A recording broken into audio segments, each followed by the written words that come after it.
Attention, ce qui va suivre est un peu romancé. Nous sommes un matin de 1986. Un homme marche dans les couloirs du ministère de l'Éducation nationale en direction du bureau du ministre. René Monory l'y autorise à entrer. Commence alors la discussion. Voilà, monsieur le ministre. On a fait les calculs dont voici les résultats. Le ministre se penche et lit. C'est un grand tableau. En abscisse, l'école faite par un parent ayant ordonné la chance d'intégrer pour son enfant. On y lit qu'un fils d'ingénieur a 5 fois plus de chances d'intégrer qu'un fils d'un non-ingénieur. Il faut agir, dit le ministre. Pas trop dans l'urgence, dit l'autre homme. Oui, je vais d'abord appeler les grandes écoles d'ingénieurs pour voir ce qu'elles en pensent. Il compose le numéro. Grande école d'ingénieurs, bonjour. Bonjour, le ministre à l'appareil. Oui, ce serait pourquoi? Oui, voilà. Il faudrait que vous modifiez vos critères d'admission. Ok, pas de soucis. Quels critères au juste? Voilà. Il faudrait que vous preniez des gens qui n'ont pas fait la voie royale, comme les techniciens, par exemple. Attendez, je vous passe au directeur. Oui, allô?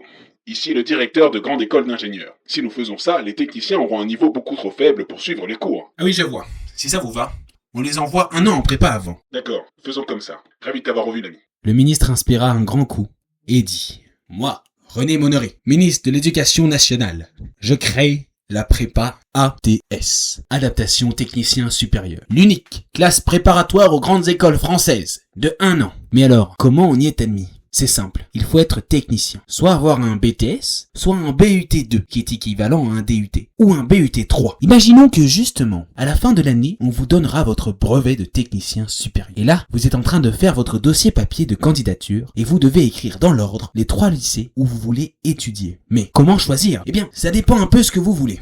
Prenons les 2 extrêmes. Soit vous n'êtes pas trop confiant et vous voulez vous investir juste assez pour avoir une école que vous n'auriez pas eue en sortie de BTS. Par exemple, vous êtes fan de bois. Eh bien, il existe l'école du bois. Mais elle vous a refusé en sortie de BTS parce que vous n'aviez pas un BTS bois, vous aviez un BTS céramique. Alors voilà la carte de France. Notez les 3 lycées les plus proches de chez vous dans l'ordre. L'autre extrême, vous voulez performer, majorer la France, mettre 3 points en second et aller aux mines de Paris. Il vous faut donc le meilleur lycée, les meilleurs profs et les meilleurs camarades de classe. Or, il n'y a pas de classement des meilleurs lycées pour la prépa ATS, à part sur le serveur sécurisé de SCI. Il faut donc faire le classement vous-même. Pour ça, vous avez un moyen de les comparer, les admissions. Soit elles sont directement sur le site du lycée, c'est bon signe, ça veut dire que le lycée en est fier. Soit vous trouverez des anciens élèves qui vous donneront les stats. J'ai eu la flemme de faire ce classement, mais voilà, on est sûr que Édouard Branly à Lyon est le meilleur lycée. Après, on imagine que ceux de Versailles et de Bordeaux sont dans le top 5. Mais comment je sais ça ? C'est simple, le plus important c'est ce tableau. Pour le comprendre, il faut comprendre la filière ATS. Dans les autres filières, les élèves passent plusieurs épreuves, dans plusieurs concours, et les écoles mettent elles-mêmes les coefficients pour chaque épreuve. En ATS, tous les élèves passent le même concours. Et le concours fournit une unique note aux écoles qui rendent admissibles certains candidats et pas d'autres. Ainsi, on sait que les candidats qui ont au moins 16,36 de moyenne sont admissibles à Centrale Supélec, l'ENSTA et les mines de Paris. On peut donc calculer une moyenne de classe minimale pour chaque lycée au concours, ce qui est presque une note pour chaque lycée. À votre avis, est-ce qu'on a fait les calculs ? Eh bien, non. Flemme. Attendez, vous ouvrez votre boîte aux lettres et votre lycée préféré vous a écrit. Vous êtes pris. Imaginons que vous vouliez DETSA au concours. Il faut donc d'ores et déjà commencer à travailler. Mais travailler quoi ? Et surtout, travailler comment ? Pour cela, il faut que je vous explique les épreuves au concours. Voici les matières et les coefficients. D'abord, les sciences de l'ingénieur. Coefficient 4, de la mécanique, de l'électronique et de l'asservissement. Il suffit souvent de lire le sujet. C'est quoi l'asservissement ? Quand un truc se corrige tout seul pour atteindre un objectif. Par exemple, l'objectif d'une chasse d'eau, c'est de se vider quand on appuie et ensuite de se remplir juste assez. Tant qu'il n'y a pas assez d'eau, elle se remplit. Il y a aussi un peu d'informatique. Le programme d'ATS est disponible en ligne. Le lien est dans la description. Ensuite, il y a les maths, coefficient 3, puis la physique, coefficient 3 aussi, puis le français philosophie, coefficient 2,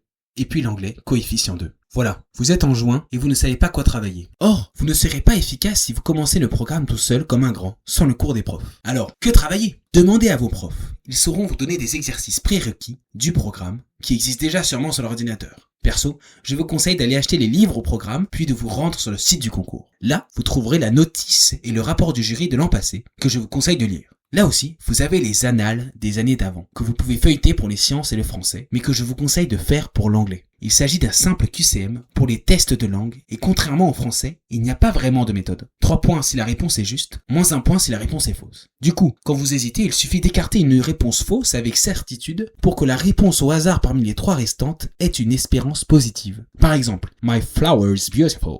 Soit vous avez tout de suite la réponse, bravo, soit vous ne savez pas. Rappelez-vous, éliminez une mauvaise réponse.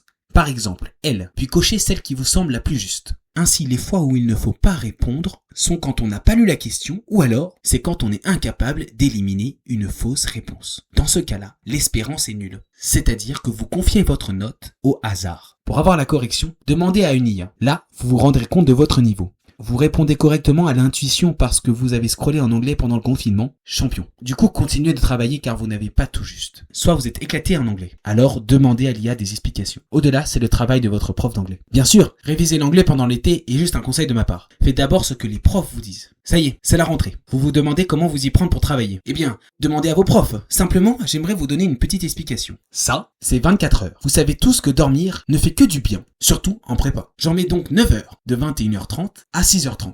De 6h30 à 8h, vous faites votre vie et vous débrouillez pour aller au lycée. Les autres filières ont des fois des internats. Ne soyez pas jaloux. Considérez que la prépa ATS, c'est comme un cadeau. En général, vous avez cours jusqu'à 18h, en comptant l'école et tout. Bam! Il vous reste 3h30 pour rentrer chez vous, vous reposer l'esprit en regardant le sol, faire du sport, manger et dormir. Alors bien sûr, il y a le week-end, mais selon votre situation, vous devez faire votre lessive, votre ménage, vos tupperwares à congeler pour la semaine. Au final, le plus clair de votre temps, vous le passez en cours. Ainsi, le meilleur moyen de réussir est de suivre en cours. Car vous avez le miel qui coule dans la bouche fabriqué par les abeilles professionnelles qui font ça depuis des années. C'est l'élixir le plus adapté pour vous. En fait, il y a 2 cas. De la même manière, prenons les extrêmes. Soit vous savez déjà le cours, du coup vous vous ennuyez. Essayez alors de pré-shot ce que le prof va dire et, si vous ne le connaissez pas encore par cœur, apprenez-le d'ores et déjà. L'autre extrême, ça va trop vite, vous ne comprenez rien. 3 choses, mettez-vous au premier rang, au milieu. Arrêtez le prof pour des explications même toutes les 30 secondes et surtout si vous pensez passer pour un idiot. Allez le voir à la fin du cours pour lui demander des conseils. Voilà, c'était si vous étiez en prépa pour avoir les mines de Paris. L'autre extrême, c'est si vous êtes au fond et que vous ne suivez pas. Il vaut mieux pour vous et pour les autres de sortir, aller travailler une autre matière et vous reposer. Vous aurez peut-être remarqué qu'il y a dans vos emplois du temps un créneau prévu pour les cols. Mais qu'est-ce qu'une colle ?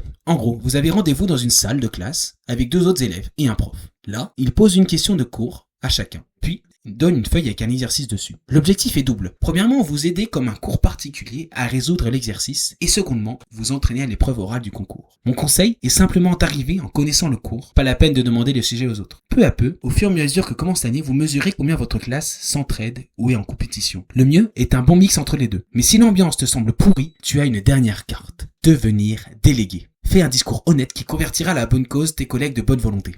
Ça y est, l'année avance, vous êtes en novembre. Et que vous soyez premier ou dernier de classe, il est temps pour vous de vous inscrire à des écoles sur dossier. En fait, vous lirez dans la notice de 2025 que 748 candidats étaient inscrits au concours, mais qu'au final, 230 ont effectivement intégré une école du concours. C'est-à-dire qu'ils étaient présents le jour de la rentrée. Mais alors, où sont passés les 518 autres ? Ils sont allés dans les écoles sur dossier. Ça n'est pas moins bien, c'est différent. Par exemple, l'école du bois n'est pas sur le concours, elle est sur dossier. Puisque vous voulez y aller, il faut maximiser vos chances. L'école va regarder quoi ? Votre classement, vos notes et les avis de vos professeurs sur l'avis unique de poursuite d'études. Il faut donc que vous ayez les meilleures notes, le meilleur classement et les meilleurs avis, surtout au premier semestre, car certaines écoles en alternance risquent de ne pas regarder le second. C'est aussi le moment de vous mettre ouvert au travail sur LinkedIn en disant que vous cherchez une alternance. Si vous vous dites que vous aurez forcément une école sur le concours, rappelez-vous que vous pouvez vous casser le poignet la veille de l'écrit et qu'en ATS, on ne peut pas redoubler. Et rappelez-vous aussi que ça coûte 102 € les 6 vœux aux INSA. Attention, il y a 2 types d'alternance, celle que je vais appeler la fausse et celle que je vais appeler la vraie. Dans la fausse alternance, vous aurez le nom de l'école sur votre diplôme, mais vous n'aurez pas suivi les mêmes cours que ceux qui sont en initiale, comme aux mines de Saint-Étienne par exemple. Dans la vraie alternance, vous serez pleinement dans la promotion des étudiants, comme à Centrale Méditerranée. Il s'agit donc d'aller voir sur internet si les apprentis suivent les mêmes cours que les étudiants. Voilà, l'année avance et peut-être que la classe se vide, car certains lâchent pour trouver une alternance. Persévérez. Persévérez si vous visez le concours. Le plus important est votre perf à l'écrit, pas vos notes durant l'année. Les vacances arrivent, mais que faire ? Soit vous arrivez à travailler tout seul, profitez. Soit vous y arrivez pas. Alors prenez des collègues et faites-vous inviter chez l'un d'entre vous. Sinon,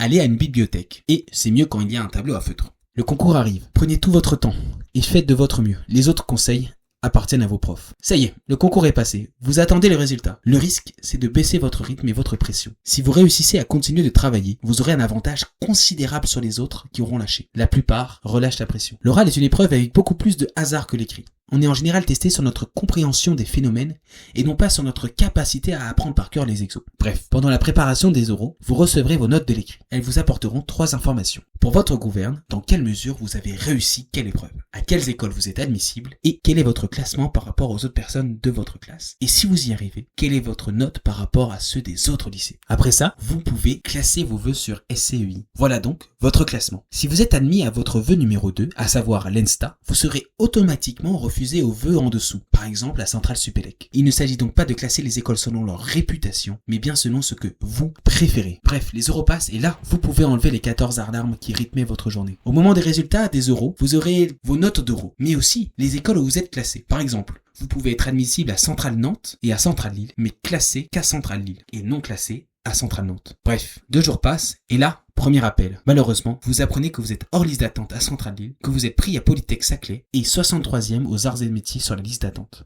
Vous décidez de mettre oui à Polytech Saclay, mais d'attendre au cas où vous ayez les arts. Perso, je vous conseille d'attendre même jusqu'au 5 septembre. Si vous êtes pris, tant mieux. Il ne restera plus qu'à trouver un pont confortable pour y passer l'année. Parce que oui, peut-être que vous pensez que vous n'aurez pas besoin de dormir parce qu'à l'école on fait la fête constamment, mais vous verrez vite qu'en fait, le directeur de grande école d'ingénieurs avait raison. Sur ce, je vous souhaite une bonne minute de silence pour René Monery, cordialement.